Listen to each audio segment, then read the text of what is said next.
চন্দন, বোঝা যাচ্ছে তুমি একজন সাধারণ সিকিউরিটি গার্ড নও।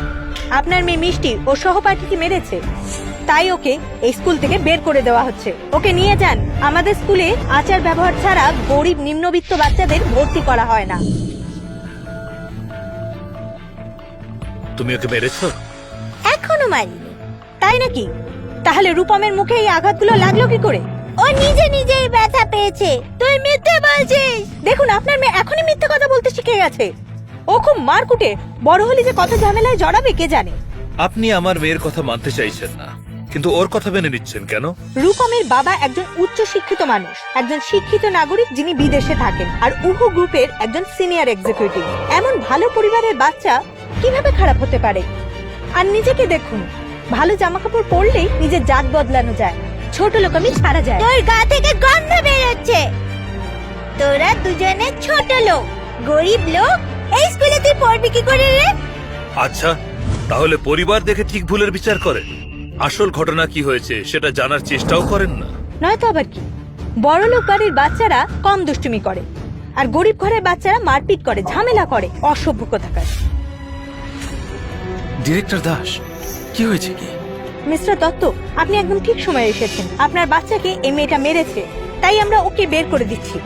উনি হলেন ওর অভিভাবক।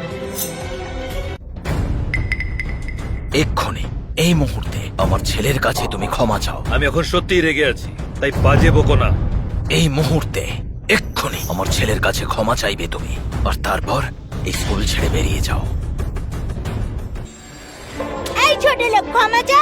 এখন তো মেনেও নিয়েছে যে ও মেরেছে আমাকে। জলদি পা ধরে ক্ষমা চা। কে শেখায় তোমায় এসব? তোমার দাদা কি? ছোট লোক কোথাকার, ক্ষমা চাও আমার কাছে। এই হলো ভালো পরিবারের শিক্ষা? একটা ছোট্ট বাচ্চা, তার মুখের ভাষা এত বাজে।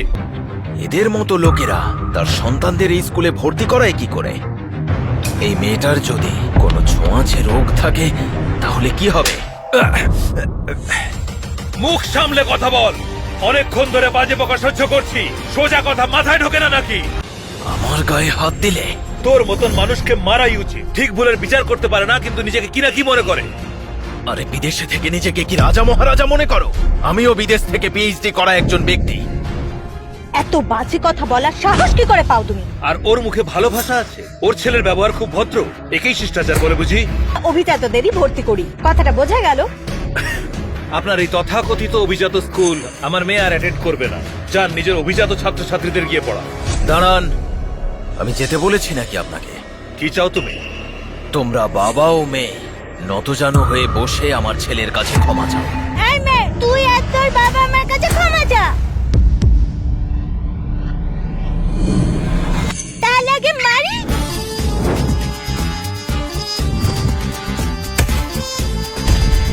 তার আগে মারি।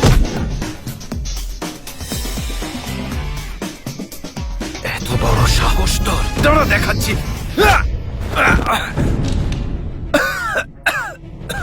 তোর এত সাহস, তুই আমার গায়ে হাত তুললি? তুই কি জানিস আমার কি পদমর্যাদা? তুই, তোমার পুরো পরিবারই অসভ্য আর অশিক্ষিত। কাকে অসভ্য এবং অশিক্ষিত বলা হচ্ছে?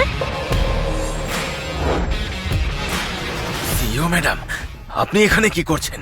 আপনি জানেন না এই লোকটা ভদ্রবেশী একটা অসভ্য, আর ওই অসভ্য মেয়েটা আমার ছেলেকে মেরেছে, আর ওই লোকটা আমার গায়ে হাত দিয়েছে।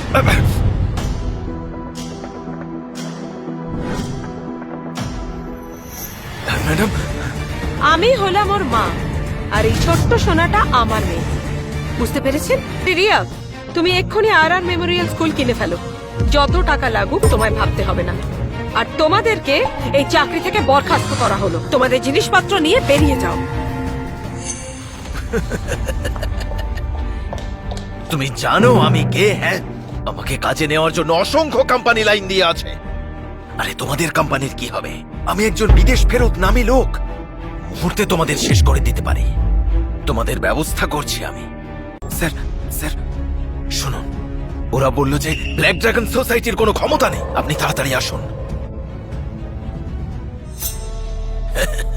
আরে তোমাদের দম থাকলে এখানে দাঁড়িয়ে অপেক্ষা করো। আজ তোমাদের শেষ না করতে পারলে নিজের নাম বদলে ফেলবে। দাঁড়িয়েই আছে, আর তোমার মতো অসভ্য অভদ্র লোকেদের নাম বদলে ফেলাই ভালো।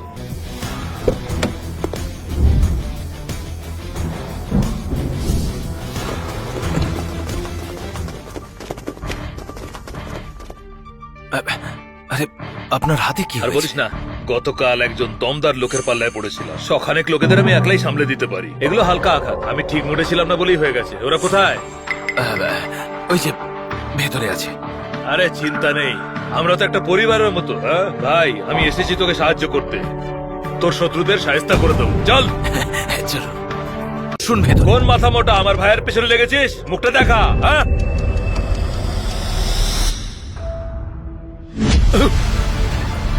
চন্দন স্যার।